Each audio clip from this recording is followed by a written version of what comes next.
Hello, everybody. Welcome back to Human Nutrition and Lifestyle Podcast. Today on the podcast, we've got Dr. Anthony Chaffee. Is that how you say your second name? Chaffee? Yeah, Chaffee, yeah. Close. Chaffee, yeah, Chaffee.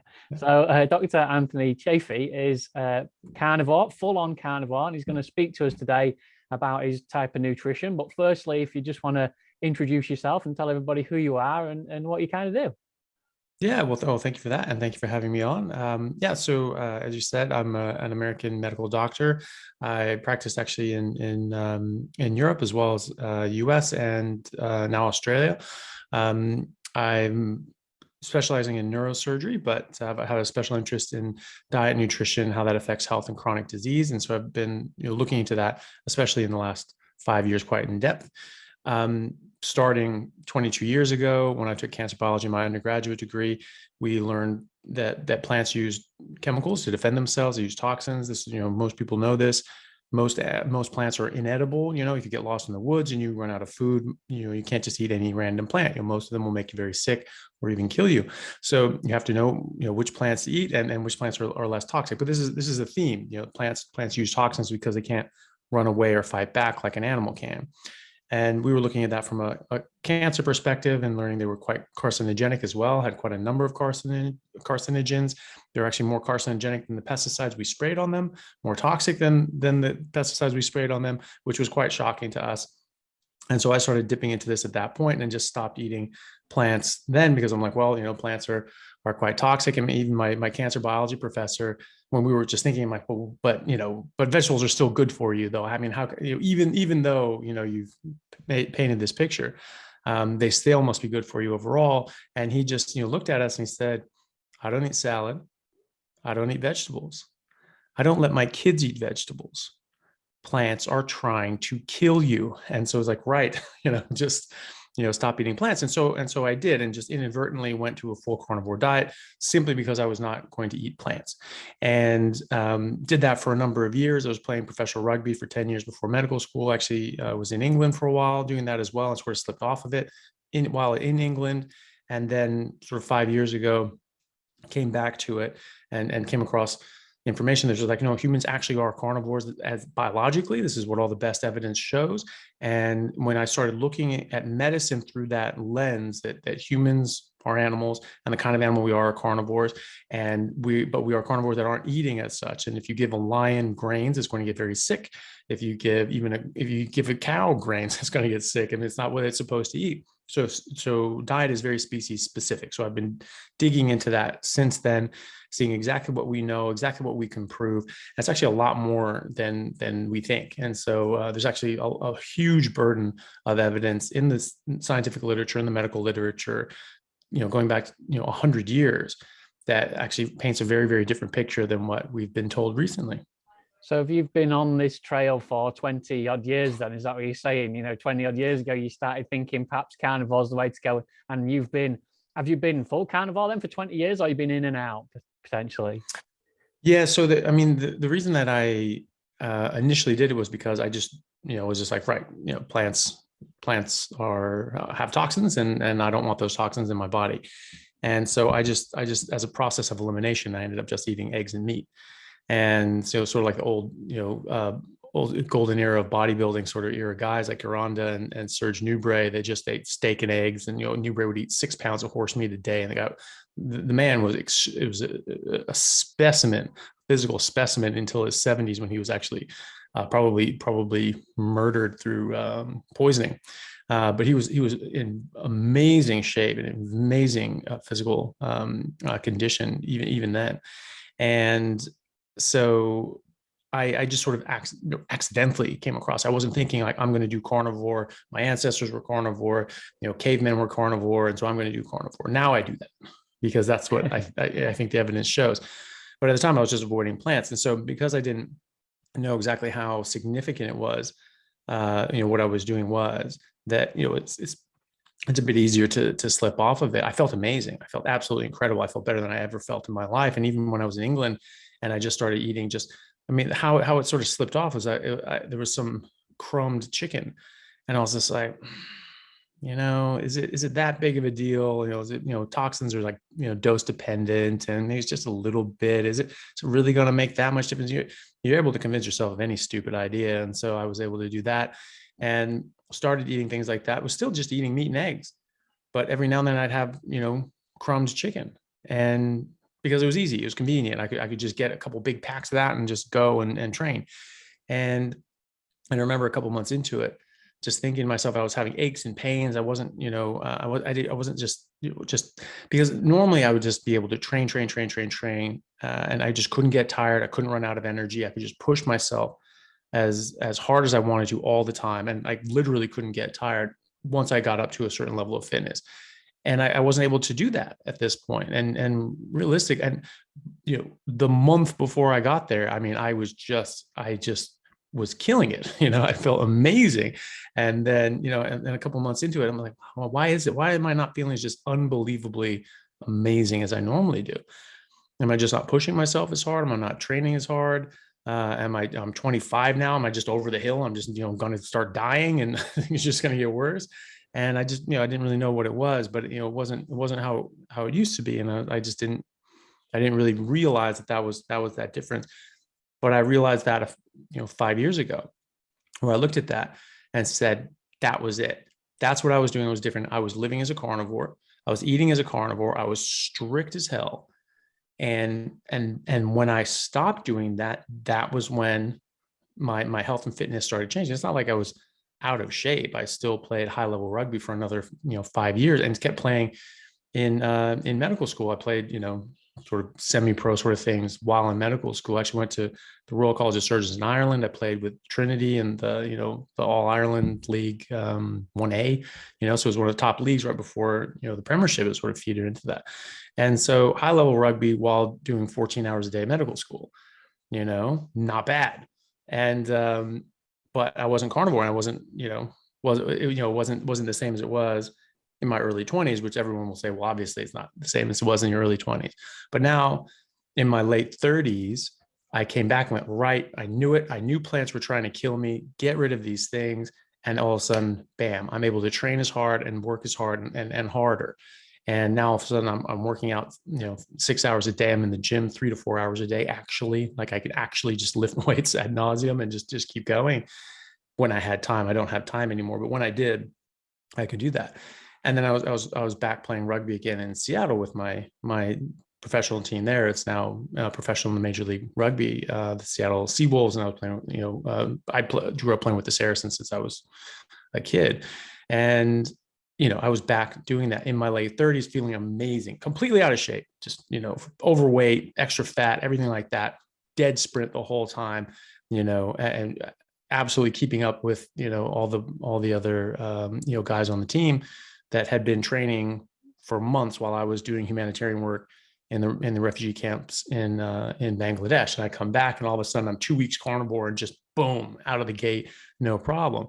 And it was just night and day. And now I'm actually long-term carnivore, and when I'm able to work out, I have the time to work out and get in shape. I get in phenomenal shape. I mean, I feel better now than at 42 than I did at 27 as a professional athlete working out for 8 hours a day. It's amazing. Yeah, great. I love the way you say it, because lots of people say, well, we don't really know how carnivore works because we haven't had those long-term studies. We've not had anybody who has really done it for a long time. But in an essence, you've done it for 20 odd years, found a few pitfalls with it, experimented with a few different things, and really worked it out, like you say, in the last 5 years to nail it down, to say, no, look, this is where you feel best. This is the optimal nutrition, carnivore, because everything else that you throw in and everything else that you try just doesn't cut it at the top level. And that's what you're saying. It's great. You mentioned that about our ancestors and how we are carnivores and why we are carnivores, and biologically and perhaps evolutionary why we are carnivores. Maybe you can help our audience understand how we evolved to be carnivores and why we evolved to be carnivores. Yeah. So about roughly 6 to 8 million years ago, we have a common ancestor with, bonobos and chimpanzees, and which were herbivores, right? And that's fine. Not all primates are herbivores, by the way. Like the tarsier is like the oldest primate. That's this pure carnivore. So people say like, oh, all primates are herbivores. Not the case. we had a common ancestor that were herbivores. And then, somebody, some bright spot figured, hey, I can, these dead animals that we're finding, left scavenging, like, these actually taste good. Maybe I grab this rat, maybe that tastes good. And they started eating meat, whatever that source was. It was scavenging, certainly was a large part of that. And they started eating meat, started eating more and more meat, and they started diverging evolutionarily. And because they, weren't built like a lion or a wolf, they weren't able to, physically tear down a large game animal and rip them to pieces with their mouth and claws and just devour them whole. We had to do something else. So we started developing in different ways. We started figuring out that you could take a rock and you could smash the skull of an animal that's already been killed by a lion or whatever, and you can break that open. You break that and get into the brain, which is very, very, very nutrient dense. And so that's something that's being left by these other large predators that aren't able to sort of get into that skull, which is big and hard. And so we have evidence of that going back millions and millions of years. The first workstone tool, where you sort of knock it in such a way that it breaks off and has this sharp edge, was about 3.3 million years ago. That's the oldest one that we found, with probably Australopithecus. And before that, going back millions of years before that, there's evidence of them using pound stones to crack open the head. So we were using tools because we didn't have claws, we didn't have teeth. So we had to figure something else out. We had to figure out tools, we had to figure out tactics. So our brains grew. Instead of our claws growing and our teeth growing, our brains grew. And we figured out how to get this nutrition as opposed to just being physically adapted to it. Because that's the trick, right? If you just have all the physical characteristics to, take down what you need or eat what you need, you don't need to develop your brain. You don't need to be intelligent. And we did need to be intelligent. So we had to figure out tools, and we started developing tools, developing tactics, develop fire, develop all these other things. And you look at our brain growth at the cranial capacity from that 8 million years ago, it starts going up, pretty steadily.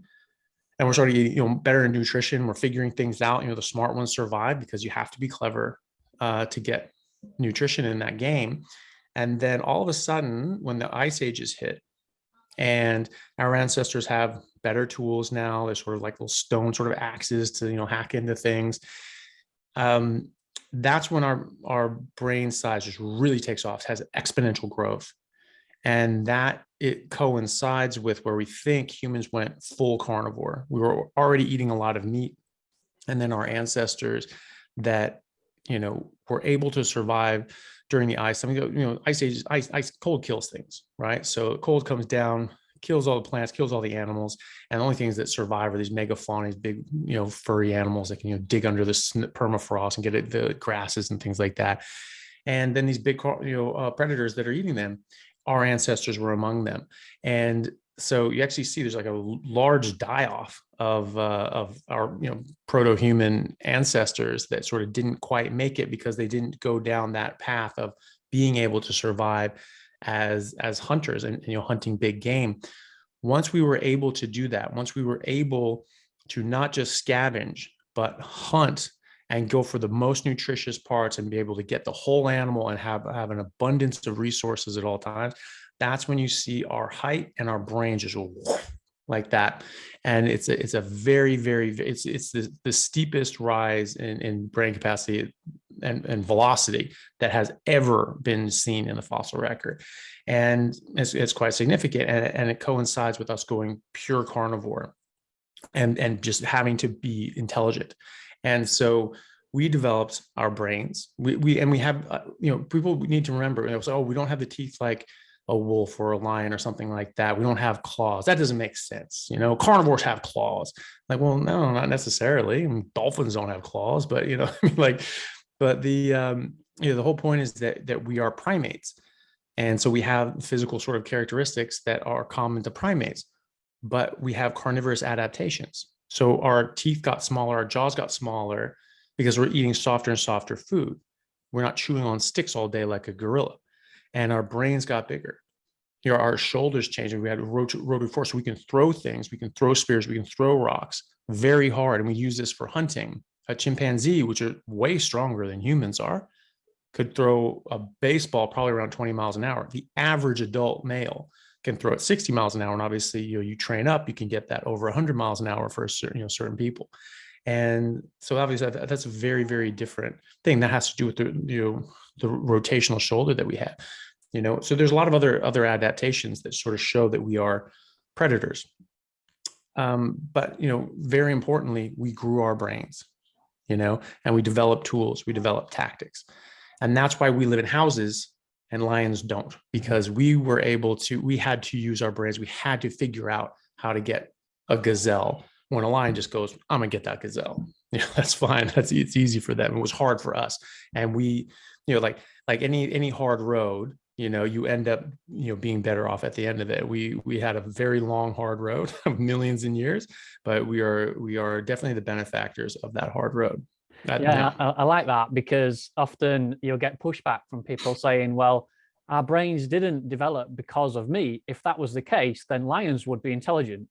But you see there, yeah, but you can get that. People will say that. Yeah, and really? then, well, the reason being there, what you've just nailed down, because of the fact lions don't need to get intelligent, because they just have to go out and get it. And that's it. They don't have to develop. They don't have to evolve anyway. They don't have to think of a different way to do it.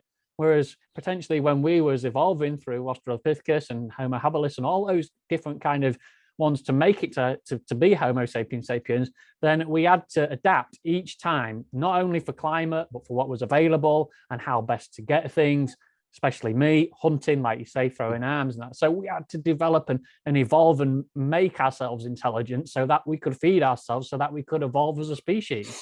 Like I say, lions don't have to do that. So you can strip it right down and strip it as far back as you can. So everything you look at in the human biology and the way we are made, the way we are designed with our teeth and our facial muscles and our arms and everything points towards the fact that we were true carnivores. But what about our digestive system then? Some people say, well, meat sits in your gut and rots. We know that's not the case. But there's all sorts of kind of things out there like that. So maybe you can dispel a few of those myths too. Yeah. Well, I mean, just first and foremost with that, the meat rotting in the gut. I actually made a post about this the other day, and some person, just got all shirty about it and things like that. And I was just like, and they're trying to lead like, red herrings from it. I was just like, no, pay attention. And I was like, quoting studies and showing links and things like that. She always was trying to divert around. I'm like, no, hold on, stay on the topic. You're trying to avoid the issue. And you're not even addressing, my original post. And she's just like, well, your original post was a straw man. Like no one has ever suggested that, meat rots in your gut. I'm like, au contraire, like people do it all the time. And like, that's why, this is out there, because people say that they're like, oh, it's going to rot in your gut. It's going to cause cancer. It's going to cause these problems, because this is just something that has been said without any evidence either asked for or provided. And it's just been repeated and repeated and repeated. And so people, you repeat something enough times, people just take it as true. I mean, that was the Nazis tactic. You just repeat it and repeat it and repeat it, and eventually people just believe it's true, and that's how propaganda works. So no, of course that's not true. I mean that any child can tell you that. Like, what do you think about this? They'll tell you, well, isn't it just a tube? There's just one way. I was like, are there out? I mean, I was thinking about it as a kid. I was like, are there just weird little out pouches that just like meat just goes and sticks in? Like, it wouldn't make sense otherwise, because your digestive tract is a one-way tube. It just goes out. And just like, fiber, like we actually physically cannot break down and absorb fiber at all, period. No vertebrate animal can break down fiber. It's, the herbivores, they get nutrition from fiber. They cultivate special bacteria that eat the fiber, and then they excrete short chain fatty acids, and the animal actually absorbs the short chain fatty acids and then protein from the die-off of the bacteria. They don't break down the fiber. So we cannot break down fiber. Everyone knows we can't break down fiber. So wouldn't that be the thing that's sitting there rotting in your gut? But even then that goes out, right? Because it's a one-way tube and can only go out. And people say, oh, no, that's a good thing. You don't want to eat things that you can actually get nutrition from. Didn't you know you should be eating rocks and plastic, And that's, it's the same reason. I mean, I don't eat fiber for the same reason that I don't eat rocks and plastic, because you can't digest it, you can't break it down, you get no real nutrition from it, and it causes harm. And of course, meat is not in that category. And if it were, let's say you can't break down meat at all, well, wouldn't that be good for you then, just like fiber is? Because they say it gives you bulk to cause peristalsis to move this through your intestines. Well, wouldn't that be the same of meat? If you can't break it down, well, that would just help with peristalsis, right? No, I mean, but they say that one is bad for the same reason as the other is good. And so this hasn't been thought through properly. So that's fiber. As far as our digestion, our stomach pH is very, very low. I mean, it's lower than, most like carnivores, like, lions and things like that. It's in the range of like scavengers. It's like, it's like 1.2 to 1.5 pH, which is very, very, very acidic. And that is because we were eating a lot of rotten meat and carrion and had to be able to deal with that large bacterial burden. That's how that works. Even when we switched to carnivore and being able to, to hunt and eat meat, we didn't have refrigeration. We weren't like a lion that just would gorge on, a big quantity of meat and then go, for a long time without, potentially. I mean, some people did, like the Mongols, like Genghis Khan, the Mongol horde, they would go like 5 days without eating. And then they'd eat like, like 10 pounds of horse meat. And then they go another 5 days and they just go. And it was a serious advantage in the battlefield, because they weren't stopping to eat, multiple times a day, and they weren't getting cook fires out. It saved a lot of time. They could move a lot faster. And at night, no cook fires, right? So you didn't know where they were, and you didn't know when they were coming. So it was a lot of surprise attacks and things like that. So very, very advantageous for a lot of reasons, but also because you don't need to eat every day. But we would take down mammoths. I mean, our ancestors were mammoth hunters and buffalo hunters. And like, the Native Americans would do a buffalo drop, where they would scare these buffalo off a herd. They would fall down to their death, and we would preserve them and dry them and eat them throughout the year. Right. And we did this with mammoths as well. There's evidence of that as well. And so, there's going to be a burden of bacteria. So we have very low pH. You don't see that in herbivores. It's sort of like, it's much more closer to neutral, sort of around like the 6 area, around there for cows. And so that's very different. That is not something you see in herbivores or omnivores. That is something you see in carnivores or scavenger carnivores, like something that eats carrion, okay? Because you're dealing with a large burden of bacteria. Then you go into the fact that we cannot break down fiber, right? So all herbivores that eat fibrous plants, even fibrous fruits like frugivores and things like that, they're not getting all their nutrition from sugar, really. Fruits in the wild aren't as sweet as the ones that we've cultivated and crossbred to be, as sweet as possible. They're actually quite, like you see like a mango, like a wild mango, big seed, not a lot of fruit, and very tough, fibrous, very mildly sweet at best.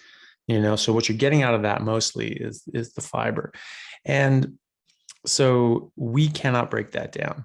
All animals that can break, that eat fibrous plants, break down the fiber and absorb the short chain fatty acids and protein that are derived from the bacteria that they're basically farming inside of their gut. We can't do that. We used to be able to do that. Primates are hindgut digesters when they're herbivores. So they have a shorter small intestine, a longer colon, and a very long cecum. Okay. We would call that an appendix, little thing the size of your finger. It's a vestigial organ, right? People know that. I remember learning that when I was a kid. The appendix is vestigial. Used to do something millions of years ago. Now it does nothing. Don't know what it did. Well, we do know what it did. Actually, it was a very long, elongated cecum, and that's where fiber would pack into and break down into short chain fatty acids and protein. Very simple. Now we don't have that ability. We don't even have that organ anymore, because we haven't eaten fiber for millions and millions and millions of years. Because instead of eating a bunch of plants and fiber all the time, constantly, to then cultivate this bacteria to break down and eventually absorb fat and protein, we just started eating fat and protein. Yeah. So we're eating other animals that have done the work for us. Fat and protein make the animal kingdom go round. There are very few things that actually run on carbs. Even carnivores and herbivores, all carnivores and most herbivores still get like 70 to 80% of their calories from saturated fat. Carnivores, because they eat animals with fat and then go for the fat first. But herbivores, again, as well, because they break down that fiber into short chain fatty acids and protein. So even gorillas that just eat green leaves, they get around 70% of their calories from saturated fat. Cows get closer to 80%. They're more efficient at it.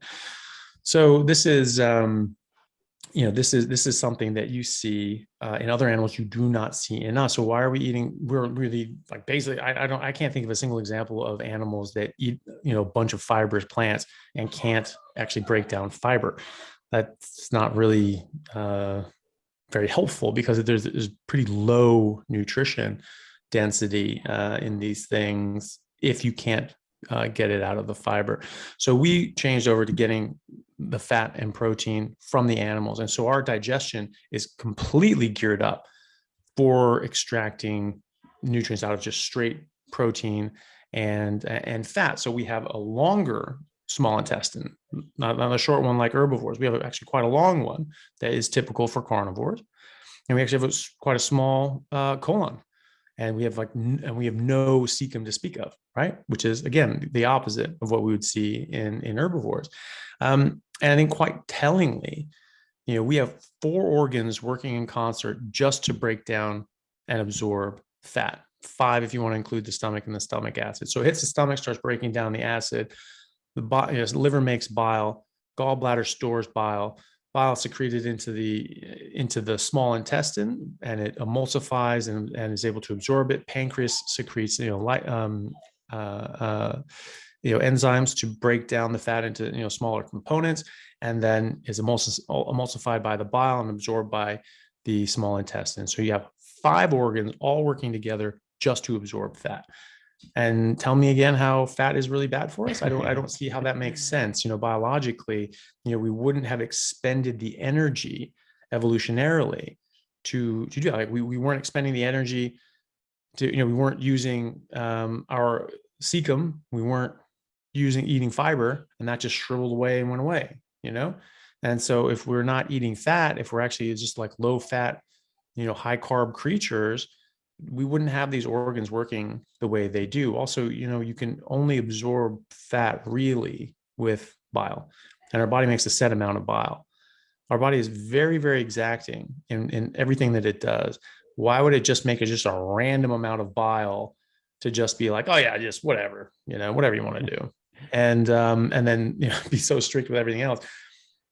And then, because there's actually a stopgap, right? You have a certain amount of bile. Your body absorbs fat for the bile that you have available, and then it can't absorb fat, and so it goes out. So the idea of, oh, you eat too much fat, like there's no such thing. Like your body can't absorb after a certain point. It can absorb a bit, and some like medium chain fatty acids without bile. But if you look at like the percentage of fats that come out the other side, it's the vast majority come out if you don't have bile. So there you go. Like just evolution wouldn't have wasted its time making all of these organs work in the way they do, expending all these. It's high energy demand for all of these processes, and that doesn't make sense. That life and nature is it's nothing if not efficient. And so if you're wasting energy on different biochemical and biological processes that you don't need to do, you'll waste energy, and you'll hit a time when that's critical, and you'll die, and your species will die out, And this is actually where gallstones come from. Not everyone knows this, but this is something that I sort of figured out when I started looking at medicine through this scope, and like things just started slotting into place. Oh, that makes sense. That makes sense. Diabetes. Okay. Yeah. That's just carb poisoning. And heart disease as well, and autoimmune issues. This is just from toxicities in plants. Your body's attacking those toxins and lectins that are getting in your body, and that there's spillover and cross reaction with the normal cells in your body to the genetically susceptible. And gallstones are right there with you. We secrete bile at a constant rate from our liver, and that goes into our gallbladder to store, just like the Mongolians. And just like the lions, they like, hey, I'm not eating 5 meals a day, and I'm not just constantly chewing on grass and cud like a cow or a gorilla. And so you're going to get your food in waves. And so you're making this bile because that's how much fat your body wants. And it goes into your gallbladder to store it. because you might have to wait a while before you get it. But it doesn't just sit there and hang out. It actually concentrates, because your gallbladder is not all that big. Your liver makes about 800 milliliters to a liter of bile a day, right? Your gallbladder is not a liter, it's much smaller than that, so it actually concentrates. So it concentrates and concentrates. Some will spill into your gut and everything like that and be reabsorbed, but a lot of it will go in there and will concentrate, so that if it's been like a few days or a week or 2 weeks, and you're like, okay, we're starving now, you need to replenish a lot of energy, very quickly. And so you need to be able to take in and absorb a lot of fat. So you need the bile requisite to do that, or else you won't absorb it. And so you go in, you eat a whole bunch of fat, and you have this hyper concentrated bile. It squirts out, goes like fine. So physiologically, in the textbooks, it's normal to get up to 20 times more concentrated bile in your gallbladder, right? Maybe some people do more. Maybe there's the people that are susceptible to gallstones more than others would be. But think about it this way: what happens to any hyperconcentrated solution at rest? It's going to form precipitates. It's going to form crystals. That's what bile sludge is. That's what gallstones are. And that's the people getting gallstones. You talk to people who get gallstones, it's almost always people who were trying to lose weight. And what do you do when you try to lose weight? You stop eating fat, because fat makes you fat, right? And so I'm changing my diet. I'm going vegan and just gonna eat salads and no more fat. And they do that for a while. Maybe they lose some weight because you're starving themselves. People in Auschwitz lost weight too. That doesn't mean that it was healthy, right? And then all of a sudden they go like, well, this is miserable. This is no way to live. I hate this. And so they go back to eating something else, and their body's screaming for actual nutrition, which is fat. Fat makes the animal kingdom go round, and it's your body's screaming for this. And you go back and you eat something that contains fat, and you go, oh, that hurts. You go to the doctor, and they said, oh, well, you got gallstones because you eat too much fat. I was like, well, no, actually, it was because they didn't eat fat. And there's a number of patients that I saw in the hospital who, some of the general surgeons have been treating. I just overhear these conversations, and the general surgeons talking to them, and they just had bariatric surgery and bypass surgery for weight loss. And then they come in, all of a sudden they have gallstones. And a lot of these patients get gallstones. A lot of patients that get bariatric surgery get gallstones, and a lot of other problems. It's actually very problematic surgery, has a lot of downstream consequences, so that people should really think about before they do something like that. But this lady was quite upset by this, because she said, I can't have gallstones. I can't have gallstones. It can't possibly be. And they said, well, we have it on ultrasound. You definitely have gallstones. That's what's going on. You're going to need to get your gallbladder removed. And she said, look, I just need some time to process this, because I was convinced this could not be gallstones, because I have not eaten any fat in 3 months, because you're told that gallstones, because there's a cholesterol component in it. This is because you eat too much fat.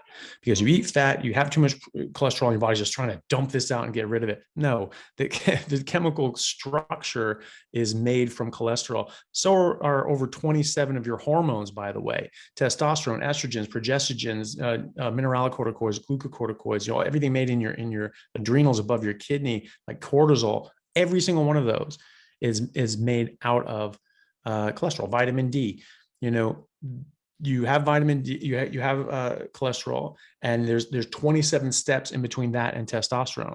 Every single one of those are hormones. Every single one has a physiological biochemical process in your body. Every single one is derived from cholesterol. Every single cell in your body is made out of cholesterol. The cell lining in your body is cholesterol.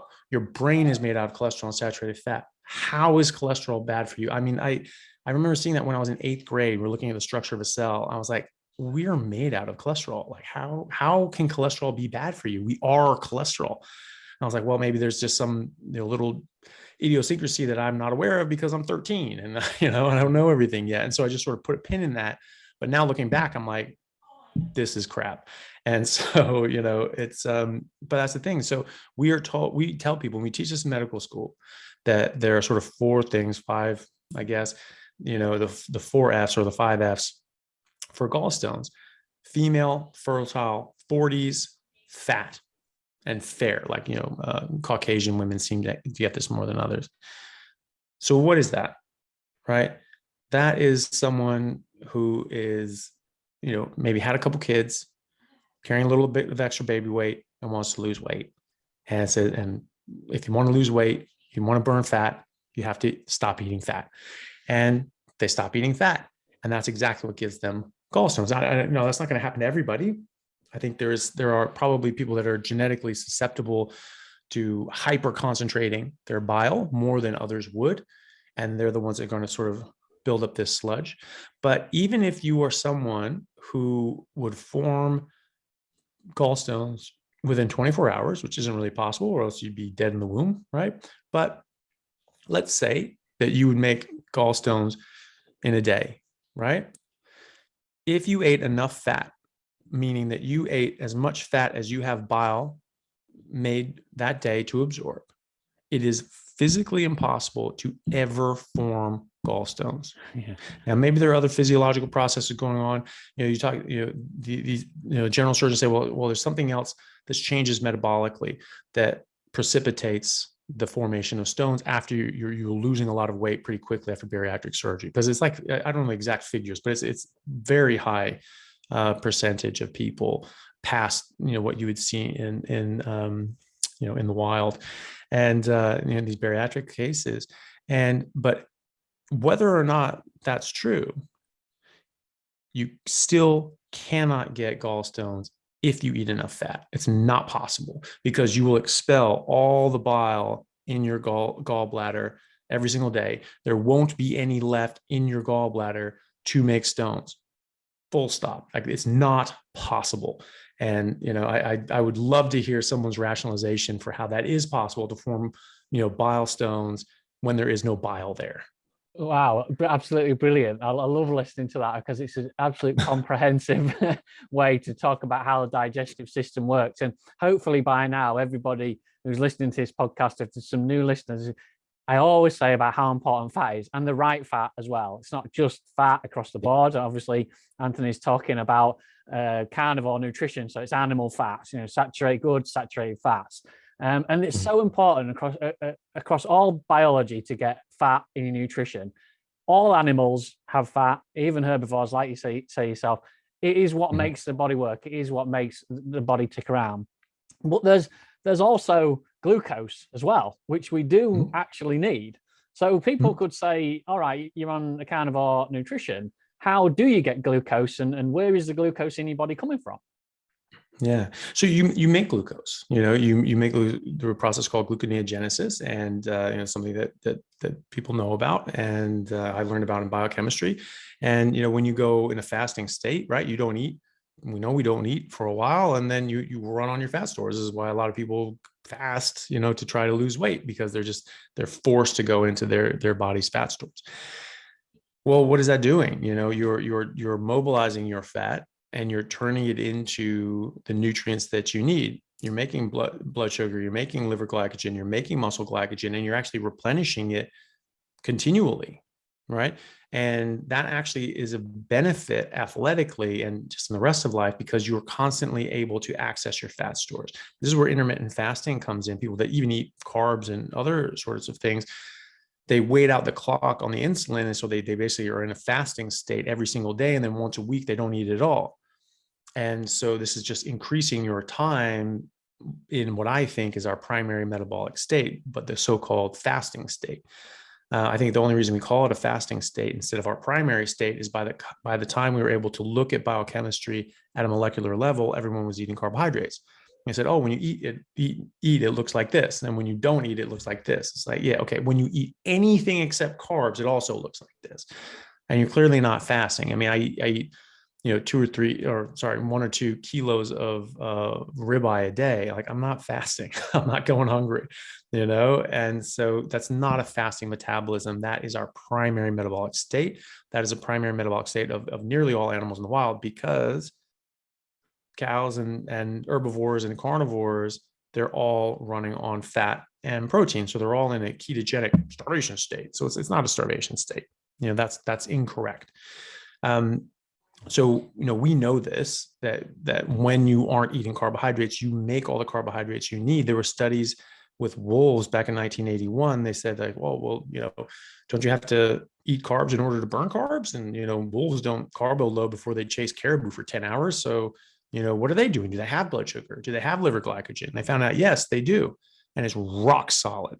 It does not change. It doesn't go up. There's a very small variation. It doesn't matter what they're doing, when they're at rest, when they're going chasing down caribou, when they're after the chase, when they're eating, after they're eating, it's here, because it's demand driven. And so instead of just eating a whole bunch of stuff and then all of a sudden you slam up your blood sugar, slam up your glycogen because your body's trying to get rid of this blood sugar. High blood sugar is harmful.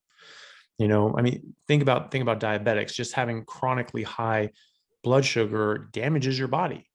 And these glucose molecules physically fuse to other molecules and they damage them and cause them to act faulty. This is a precipitator of the damage you see in atherosclerosis and heart disease and many other things. And then having chronically high insulin as a result, because your body looks at this and goes, sweet Jesus, what has this idiot done? He's trying to kill us. And it slams up your insulin in order to drive this blood sugar out as quickly as possible. But this isn't a controlled process.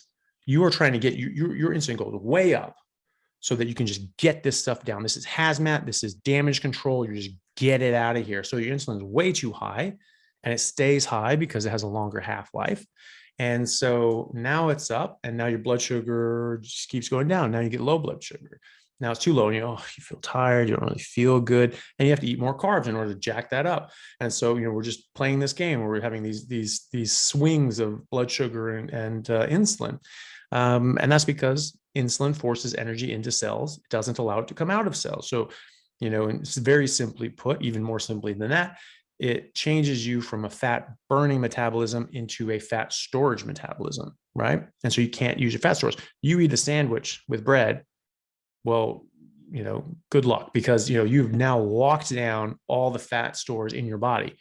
And so even though you've eaten, the energy that you've now deposited in fat is now inaccessible. This is why a lot of people train fasted. They feel better doing that.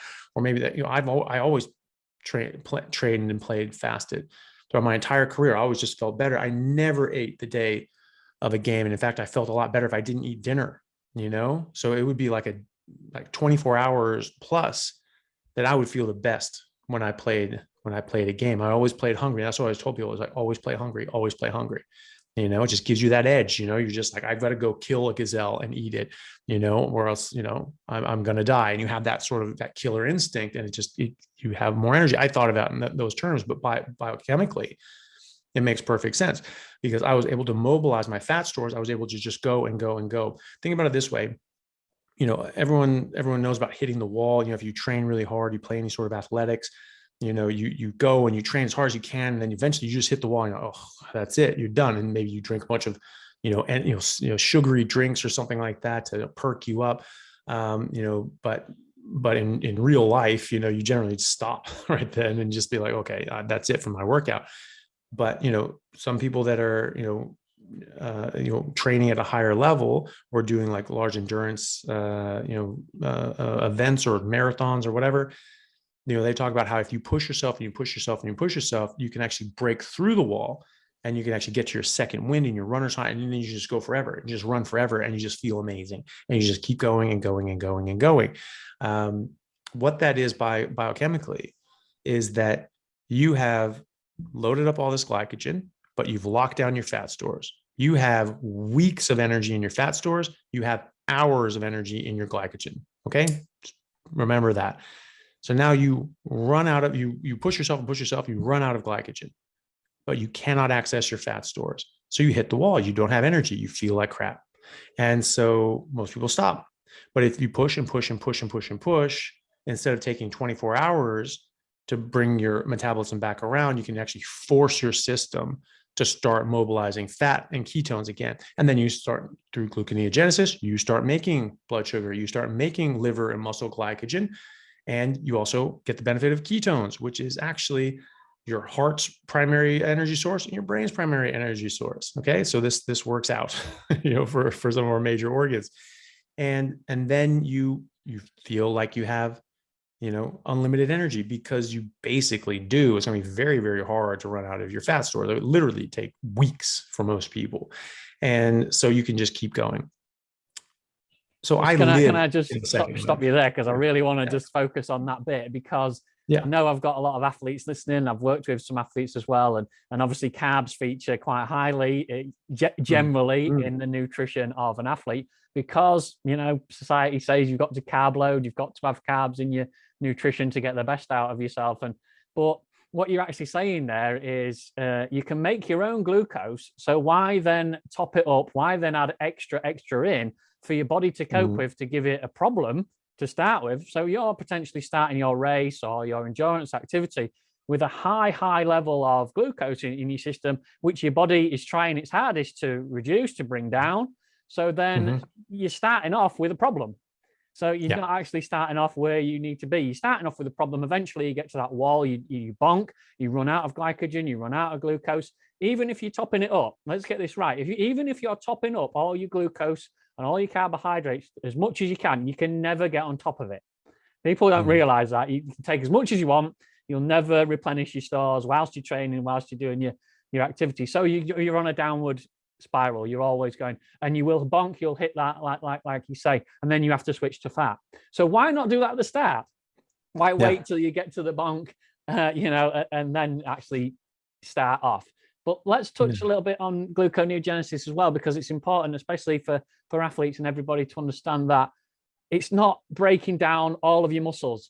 People think, oh, well, if I'm in gluconeogenesis, what I'm doing is I'm breaking down my protein, so that's breaking down my muscles. It's not. No, you don't. No, you don't even touch your muscles for energy. As long as you have ketones, as long as you're producing ketones, that means you have fat in your stores. Your body does not touch your muscles for energy. Now, if you're not stimulating your muscles, your body's not going to be, putting in the requisite energy to maintain and build them to the size. So if I'm not eating as much as I normally do, like I can't maintain, my body mass. If I'm not working out, I'm not eating enough, like it's just my body's just going to be like, well, right, well, you're not putting the energy into it. We're not going to put the energy into it, right? So it's very efficient, like I said.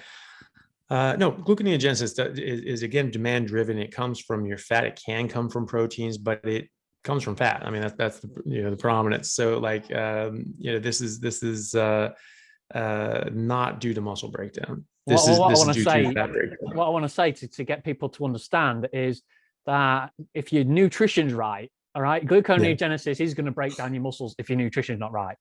So get your nutrition right. Have plenty of protein, have plenty of fats, and then gluconeogenesis is not a problem. That's what your body's meant to do. Yeah, well, absolutely. I mean, this is our body's primary metabolic state. Like I'm just, I explain this exact thing. I explained to my mother's GP, who is an MD PhD from Harvard with a PhD in biochemistry from Harvard. And then she went to medical school. And I was explaining that. I was like, look, I think we've got biochemistry all wrong. I think this is fat-driven state. That's our primary metabolic state. I don't think it's fasting state. That's where all our heavy machinery come to bear. And we went into it. And she was just like, yeah, you're right. That's what that is, And so, this isn't just me saying this. When I explain, I have a degree in molecular and cellular biology and chemistry. I took biochemistry, at a college level, not just like, just a module in medical school or something like that. Like I had a real degree before I went to graduate, medical school. I have an, MD, medical doctorate, like actually took actual biochemistry. And when I explain this to actual biochemists, they're like, damn it, that's right. And so your body's very efficient at this. Your body's very, very efficient. And we know in biochemistry, this is a textbook. Please go find a college textbook on biochemistry and look this up yourself.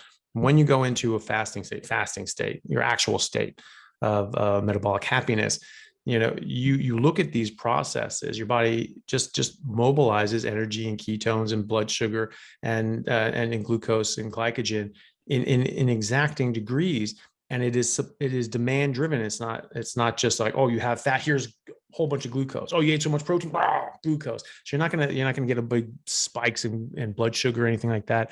It's your blood sugar is going to be rock solid. So this is really, really important for, like, say, diabetics. type 1 and type 2. Type 1, because they really, that's the thing, the crazy thing for me is just like type 1 diabetics can't make insulin anymore, right? So their blood sugars go crazy. They can't control it. They start losing a lot of weight. They start losing a lot of muscle mass because, you know, there's no blood sugar getting to their muscles, and their bodies are just breaking down. There's tons of weight. They get unhealthy. They die when eating carbohydrates. When you don't eat carbohydrates, your blood sugar is actually very well maintained, and you actually need a little bit of blood sugar, or of insulin, I should say. You know, if you just went all of a sudden, bang, you just lost your pancreas that day, you just weren't making any insulin, right? You die pretty quick. You know, even type 1 diabetes, it's a progression into, you know, non-functionality. And so, you know, if you're eating a bunch of carbohydrates, then obviously there's you know, there's a problem there, and you're not able to mobilize your ketones or anything like that. If you're not doing that, it's a much slower progression. You can actually get on top of it much easier. And then they say, okay, here's insulin so that you can control your blood sugars. Ooh, and you need to eat, you know, sugar so that you can offset the insulin. I'm like, well, which one is it? You know, I thought you were supposed to be taking insulin to exacting degrees to control your blood sugar. And now you're like, oh, well, if you don't eat carbohydrates, then you're not going to have any, you know, carbohydrates for your insulin to work on. And then you're going to be taking this insulin, you're just going to kill yourself. It's like, well, wouldn't you just stop taking the insulin then? I mean, that's stupid, you know? So no, you don't have to eat sugar and carbohydrates to offset the insulin, or else you wouldn't need to take the insulin. You wouldn't have to, you know, you would just not eat the carbohydrates. So you get very good control. And so type 1 diabetics, instead of taking, you know, insulin shots multiple times a day, you just take basically one background dose, like basal dose of like Lantus or one of the other long acting ones, very low dose, and it just sits there, and that just maintains it because your blood sugar is a constant, right? And so you're not going to have these swings. You're not going to go up and down. Well, fine. You take too much and you have a dip, you know, drink some milk, you know, get some carbs in you, fine, you know, but, or, you know, eat meat. Your body will make this stuff, you know. If you take too much, then yeah, look, you have to just deal with it. You know, any port in a storm. But day to day, you know, you just take a background dose of Lantus, your blood sugar will be here. Type 2 diabetics, again, very good blood sugar control. You know, you're not in this hyperinsulinemic state. You're just pumping the stuff out. You're not burning out your beta islet cells. Your body starts, you know, calming down, healing. You know, a lot of people that, you know, type 2 diabetics, a lot of them can actually go off insulin. Not all of them, but a lot of them will come off insulin and start making insulin again, or at least making enough that they can deal with the low demand that they have. So this is very, very good control. And we have literature. This was a normal treatment for diabetics, type 1 and type 2, at least in the early 1900s, if not into the 1800s. You know, so this is something that we know a lot about. I mean, it's at least 100 years that we've been doing this for diabetics, and then all of a sudden we just thrown all of this out because we're in the pharmaceutical age, and you know, and so now we just like, oh no, look, we have pharmaceuticals. Don't worry about that diet stuff. We don't need to worry about that anymore. And they just throw it out. He's like, here's a problem, here's a pill, and that's it. And that's how we're trained in medical school, and that's how we think that's how we're trained to think as doctors. Oh no, here's the problem, here's the solution, because someone's already done this. You don't have to reinvent the wheel. You know, like, you know, if someone has this, you give them this pill. That doesn't work, give them this other pill. That doesn't work, give them this other pill. You have second line, third line, fourth line treatments, but no one is actually in that entire experience using their actual brain. I was talking to a professor of biology, Thomas Seyfried from Boston College, and he was at Yale doing a postdoc, and then he was an associate professor there, and he did a lot of research into neurology and biochemistry, and he's a you know, top expert in cancer biology as well. And he said that he was doing, you know, because we've been using a ketogenic diet to stop epilepsy for 90 years now. It's all in the literature. Johns Hopkins still does this. And yet you talk to people now and they're like, oh, no, just don't do that. Just, you know, give them a pill. And Seyfried said that. He said he was doing research into epilepsy and the keto diet. And you know, the different people, faculty in his department was like, oh, no, don't waste your time on that. You know, it's all about the pills now. It's just the pharmaceuticals. We have good pharmaceuticals now. We don't need to worry about that. And so, I think but that's the people aren't problem. even I told think this that anymore. I think that we don't give our body chance anymore. I think Yeah. that if you just took a back step and let your body deal with whatever it is dealing with, then it gives it a chance. You go back to our Mhm. ancestral diet, which is carnivores. We've said at the start of this podcast that everything points towards humans being carnivores. I mean, at the end of the day, we was apex predators. You cannot Mhm. be apex predators without eating meat.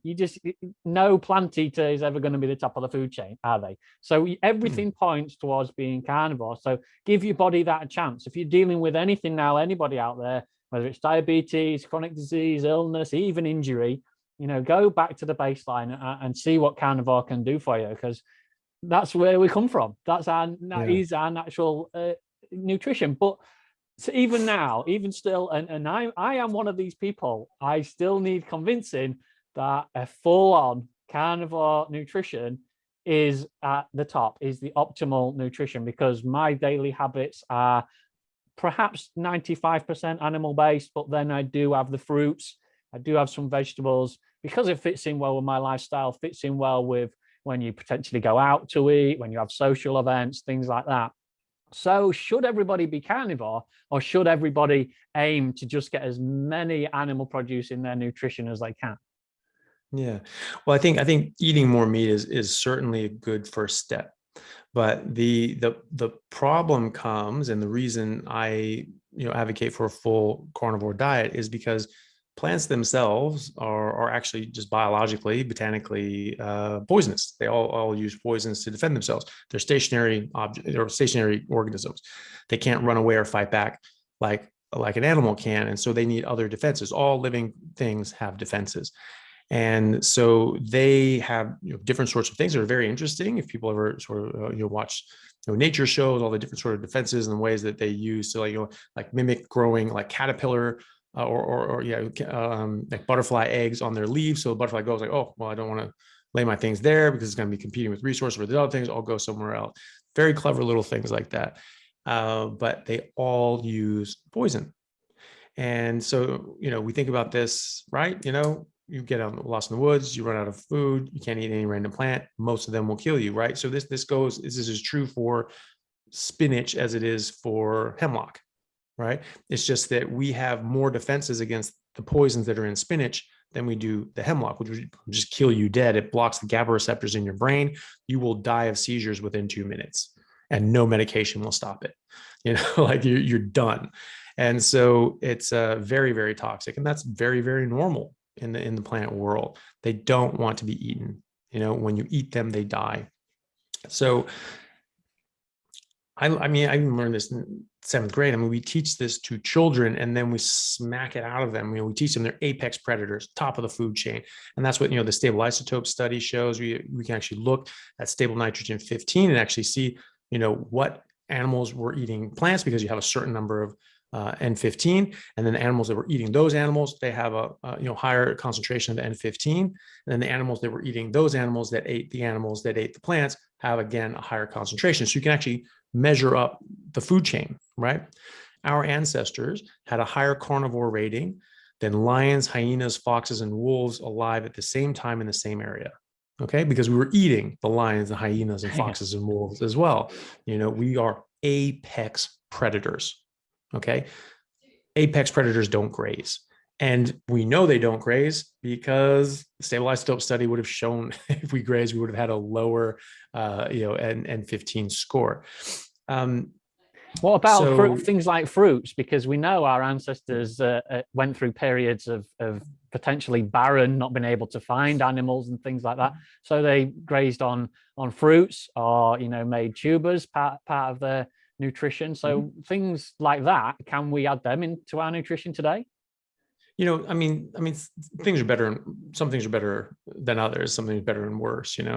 So we have some sort of defenses. We come from an herbivorous background. We have some defenses. But what I learned in 7th grade was that plants and animals are in an evolutionary arms race. Plants becoming more and more poisonous, so less and less animals can eat them, so they can survive and thrive. And then animals becoming more and more adapted to specific poisons and specific plants, so they can eat that plant and survive and thrive. And that's their dedicated food source and resource. That's why koalas eat eucalyptus like nothing else eats eucalyptus, but koalas don't eat anything else either. right? And so that's true of all herbivores. They eat very, very specific plants. I mean, even cows that eat grass, they eat specific grasses. Other grasses can harm them or even kill them. So they eat the grasses that they eat. Okay. So based on that, you can have some more defenses. So it's not that hemlock is more poisonous than spinach. It's that we have the defenses against spinach. We have more defenses against spinach than we do hemlock. Okay. So yes, there are some things that we can eat. We didn't really eat all that many plants. I mean, think about like the ice ages, there weren't really any plants available. And we were hunting mammoths. There was actually an abundance of energy available to us. And we have quite a lot of fossil records showing this.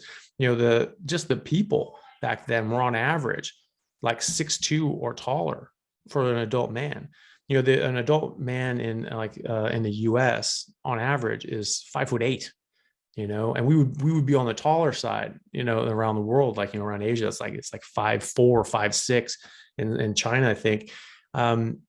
That's pretty short. The average height of a population, shows the average, the relative health of that population. Obviously, there's differences in genetics and family and things like that, but you are maximizing out your genetic potential for growth. And we know that vegans and vegetarians, this stunts the growth of their kids. They have lower bone density, they have shorter stature, they have lower intelligence as well. They have higher rates of autism, higher rates of miscarriage, higher rates of birth defects. This is not good. So we're not getting the requisite nutrition. Don't believe it when someone says, oh, you can get just as good of nutrition by eating a plant-based diet as you can an animal-based diet. That's not true. You can't get basic nutrition from eating plants. You can't get B12, D3, K2. You never get enough vitamin A because you have to eat 6 pounds of carrots a day to get enough vitamin A. You won't get enough of the essential fatty acids, the very long chain fatty acids, which our brain is made of, which we don't make and don't exist in plants. You have to get them from meat. Things like DHA, EPA, all these things do not exist in plants. We have to get them from our diet. You have to get them from meat. So not true. And also the available nutrients that they do have are not bioavailable. They do not, we do not digest and extract these nutrients very well. Some of them we don't extract at all. We say that, oh, here's some protein in wheat, right? Wheat has this amount of protein. Well, 80% of that wheat is gluten, and gluten is not usable as protein by humans at all. Not even 1%, just is not able to be used. So that's bang, 80% off the board, off the top.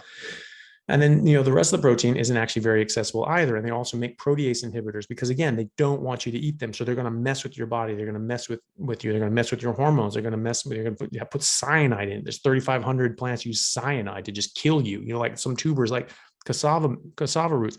These are one of this is the third most important calorie source in the third world. If you don't prepare it right, it will kill you from cyanide poisoning. There's a lot of cyanide in it. And there's a lot of other plants that meet this description as well that are very toxic. But we figured out ways of processing them because, we have brains, and that's great. And to make them less toxic and to make the nutrients more bioavailable. But meat just has it there. And so it's a very, very, very different thing. I mean, think about it this way. When we're talking about vitamins and minerals, then immediately pops up in your head, somebody will say, what about vitamin C? Potentially vitamins, we need vitamin C as humans to survive. So where are we getting the vitamin C from in an animal-based nutrition? Yeah. So where are the Inuits getting it? True. Right? Yeah. I mean, So I mean, that's the thing, in the North Pole, I mean, there are no fruits and vegetables available. There just aren't. They say, well, in the summer months, they might, pick berries and things like that. Like, yeah, maybe not many. They're generally sour, like lingonberries. And no, not all of them do, because not all of them live in an area that ever thaws. Some of them are in the permafrost.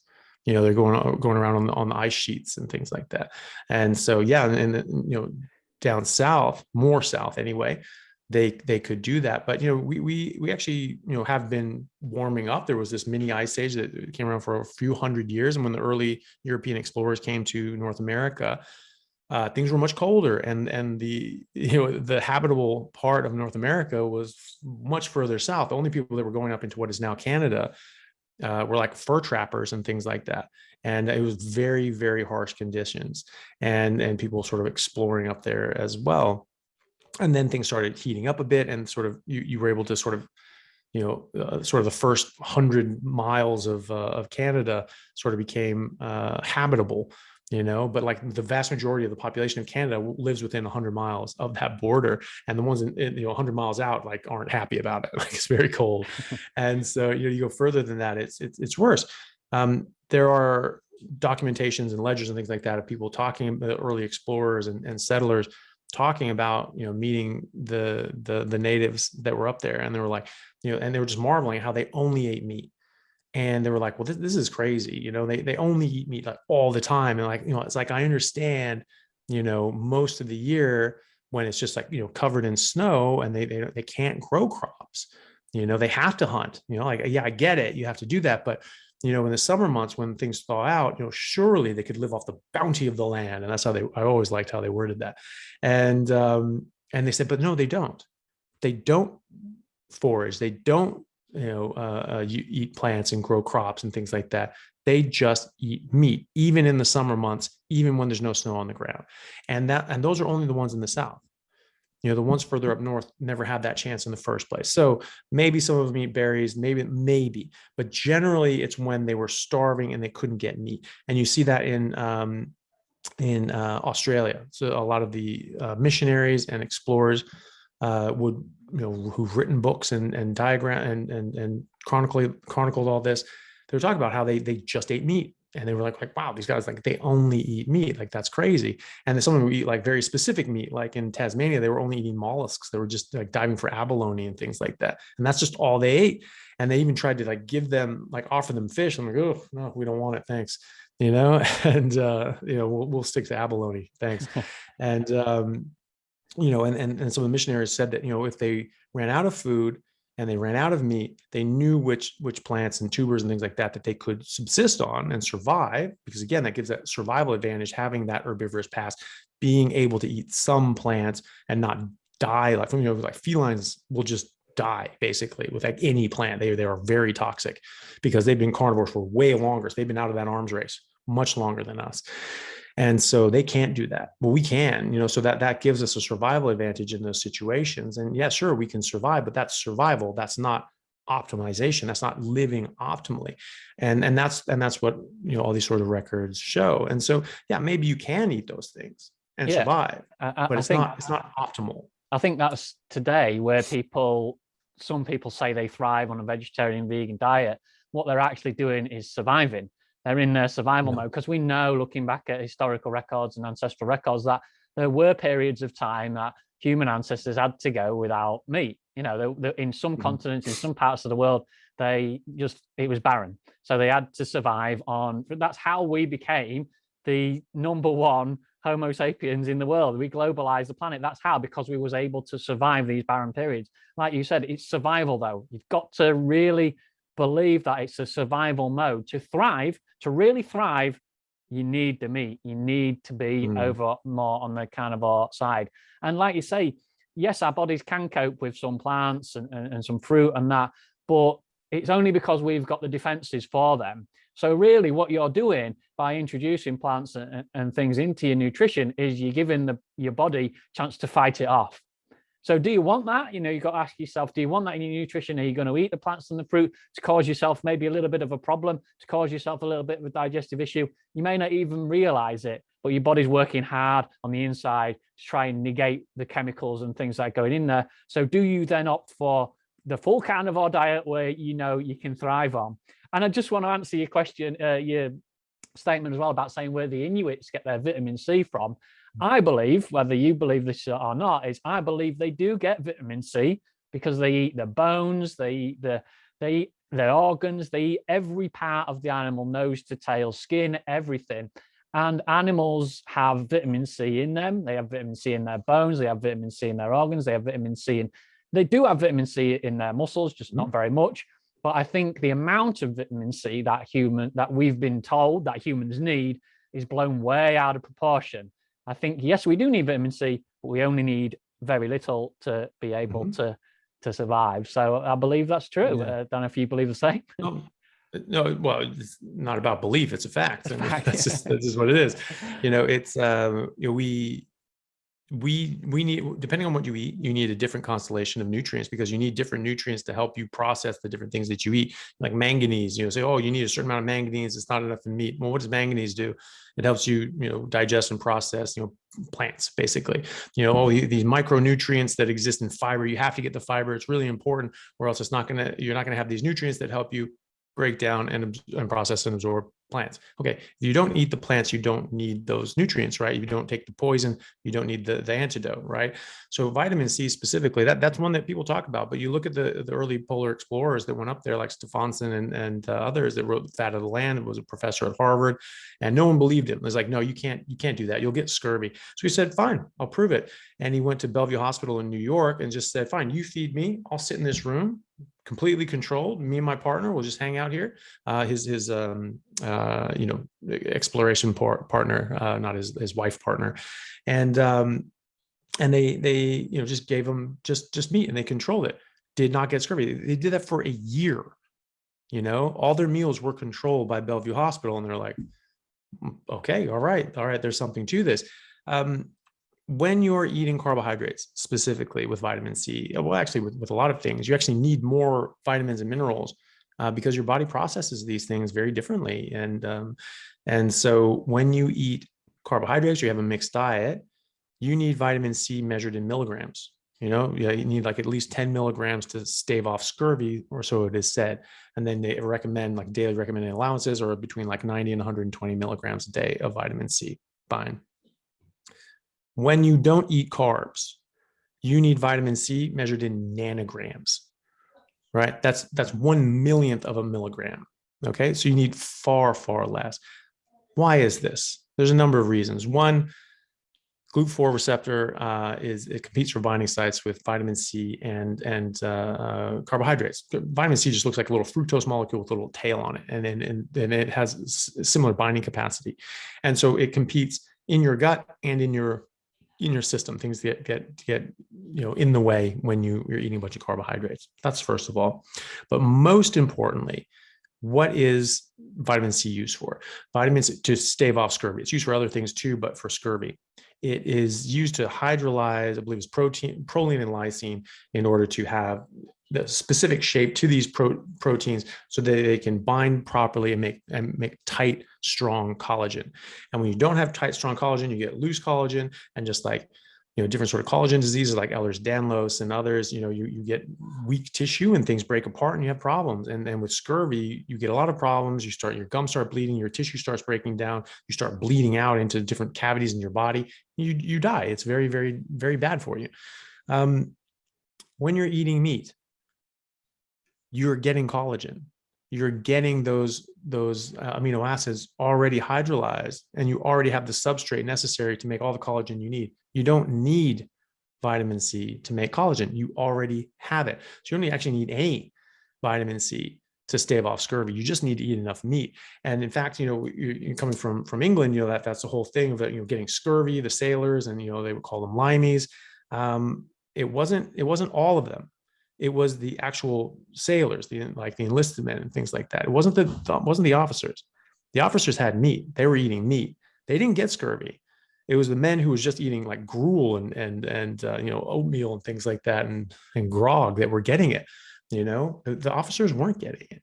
And when Stephenson and other polar explorers went in with the Inuits, they were like, yeah, these guys don't eat any of this stuff. And they were just like, well, look, these guys know what they're doing. They've been here for millions of years. We're just going to go with them. And they were just like, wow, I've never felt better in my life. This is amazing. And then there were, I remember, it wasn't Stephenson, but it was another polar explorer. I forget the guy's name, but basically one guy on the expedition was very sick and very unwell. They couldn't figure out what was going on. He's getting worse and worse. And the guy's just close to death. And then like, okay, what the hell's going on? And they start going through all his pack and all his things. And they found like a big stash of like sailor's biscuits, like a bunch of carbs. And they're like, you idiot. Because they were saying it's just like everyone eat as the Inuits do. This is very important. You only eat the meat. This is vital. And this guy was just like, that's crazy. I'm not doing that.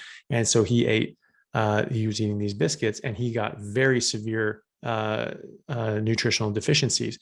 They just took those away, started feeding him meat, bam, back together, no problem.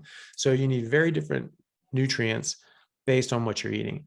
And so you can call them anti-nutrients, you can call them whatever you want, but your plants do a lot of things to block you absorbing things, to block you getting nutrition, to stop you from using their bodies for your fuel, because they don't want you to do that.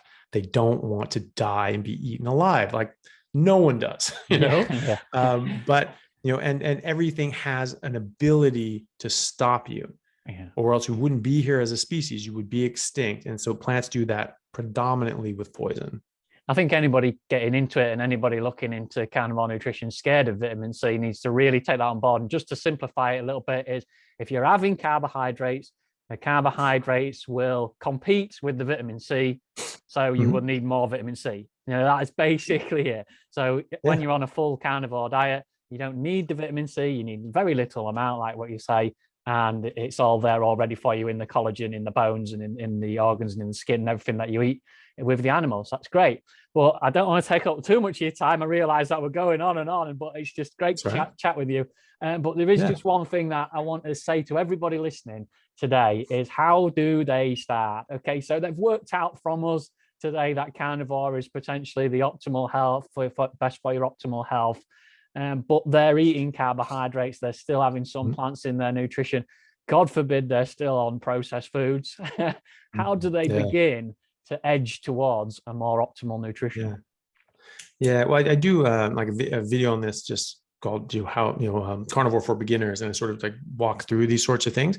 But it basically just comes down to, you just have to start, and you just have to do it. I think that, I mean, you can sort of work your way down and sort of start easing these things off. But, just like people that are quitting smoking, piecemeal, and they're sort of like slowly, I'll decrease like, one cigarette a week. And this, I mean, you're fooling yourself. You're not really committed to like, getting off these things. All the studies show that, and people obviously quit in a number of different ways, but most people have success quitting cold turkey, and just they make the decision, they make it then, and it's just like, right, I'm not doing this anymore. They throw out all the cigarettes, they throw out all these sorts of things, and they're just like, not doing this. You will have withdrawals, you will feel pretty crummy, and then you won't. You'll get over it. You'll stop having cravings, you'll stop having withdrawals, and you'll feel good, and you get to the other side and you'll feel better than you ever had. The same is true for carb and sugar addictions and all the different plant toxins. It's never a bad time to stop eating poison. And so if you just stop completely, I think that works better. Some people do better with a more staged approach. If you are going to do that, I think you have to do a very, very strict, like write it down on a calendar. On this day, carbs are gone. Carbs and sugar are gone. On this day, alcohol is gone. On this day, I'm cutting out nightshades. On this day, I'm cutting out cruciferous vegetables. And you just cut it out. And then I'm cutting out honey, cutting out berries, cutting out all these sorts of things. And it's just like, on this day, no more plants. And then you just go, no coffee either. Coffee's a plant. And, I think it depends on what kind of person you are. You have to sort of work out how you're going to deal with it yourself best, because some people, like you say, will be able to go strict, will be able to cut it out straight away, which is probably the best way, like you described. But then if you are committed to it and you really want to do it, but that is just not the way you can do it, then just go step by step. At the end of the day, if you're doing one thing different tomorrow than you are doing today, you're better off, and think where you'll be in a year's time. So pick the type of characteristics you're going to deal with best. Pick the type of plan you're going to deal with best. There is people out there like myself, like yourself, who can help you along the way if you need that. So perhaps tell our audience where they can find you, follow along with you, and find all your content. Yeah. Oh, well, thank you very much. And so my main thing is my YouTube channel. It's just Anthony Chaffee, MD. And I have a lot of different videos, especially like the early ones where I'm just really talking about the bare bones, the nuts and bolts of carnivore, why we're doing this, why it's important, why it matters, what the evidence is, and how to get going with it. And, talking about, sugar and plant toxins and, cholesterol actually being good for you and all these different sorts of things. And so I have all those in there. And like I said, carnivore for beginners, and talking about fiber and all these sorts of things. So that's on my YouTube channel. I think that's a good resource, and I've done other interviews like this one and talk more about it, and people can find those. I also have a podcast called The Plant Free MD, and I think that's probably a good way if you just sort of start at the beginning and get going. That sort of goes into like a good direction, because especially early on, I wanted to get just the basics out to people, just to understand, why we're doing this and why it matters. And then, moving on from there, and getting a bit more refined as you go. But those would be the main things, and people can find that on any podcast site. And then I'm pretty active on Instagram as well, and that's just Anthony Chaffee MD as well. And then I have for sort of added support, we do like a 30-day carnivore challenge where we have a lot more help for people, and they're in like a Telegram group, and myself and my partner Simon Lewis would be helping out with that, and we'll be in there chatting with people every day and answering questions and getting people on board to really try pure just meat and water diet. And then we have weekly Zoom meetings and check-ins just to make sure people are staying on board. So it seems to be doing pretty well. People are having good results, and that's great. And then I have a Patreon group that I'm trying to build now, and trying to build that community. We have a Discord community where everyone's chatting and talking. We have a carnivore book club where we read different things. Like we'll be reading Stefansson's Fat of the Land. This month we're reading Guns, Germs, and Steel by Jared Diamond, and that's just Anthony Chaffee MD as well. So that's brilliant. the main ones. So everywhere things, you can find you everywhere. Yeah, so that's great. And I really just want to say to everybody that's listening that the best I've ever felt is on carnivore nutrition, and I must push myself to be more full carnivore, because I am an endurance athlete as well, which I've maybe not mentioned at the start. But yeah, I do feel best when I'm on that. So anybody that wants to try it, I urge them to give a go and follow along with you. And I really thank you very much for coming along today and breaking it all down for us. It's been great. No, it's been a pleasure. Thank you for having me.